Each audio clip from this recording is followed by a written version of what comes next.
জাতীয় নির্বাচন কমিশনের ডেডলাইন শেষ হওয়ার আগেই দুই ডব্লিউবিসিএস অফিসার সহ 4 জনকে সাসপেন্ড করেছে রাজ্য। তবে তাদের বিরুদ্ধে এফআইআর দায়ের করা হয়নি বলেই খবর।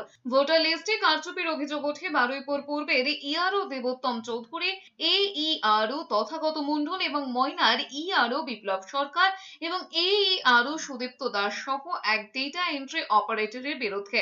অভিযোগ সামনে আসতে জাতীয় নির্বাচন কমিশনের তরফে মুখ্য সচিব মনোজ পান্থকে এদের বিরুদ্ধে ব্যবস্থা নেওয়ার নির্দেশ দিয়ে চিঠি দেওয়া হয়, কিন্তু রাজ্য কোনো পদক্ষেপ না করায় দিল্লিতে মুখ্য সচিব মনোজ পান্থকে জাতীয় নির্বাচন কমিশনের তরফে ডেকে পাঠানো হয়। 21 তারিখে ডেডলাইন বেঁধে দিয়ে 4 অফিসারকে সাসপেন্ড এবং এফআইআর দায়ের করার জন্য মুখ্য সচিবকে নির্দেশ দেওয়া হয়। ডেটা এন্ট্রি অপারেটরের বিরুদ্ধেও ব্যবস্থা নিতে বলা হয়, কিন্তু রাজ্য কি পদক্ষেপ করছে তা বৃহস্পতিবার বিকেল পর্যন্ত জানা যায়নি। শেষ পর্যন্ত বৃহস্পতিবার সন্ধ্যের পর নির্বাচন কমিশনের তরফে জানা গিয়েছে অভিযুক্ত 4 অফিসারকে সাসপেন্ড করা হয়েছে।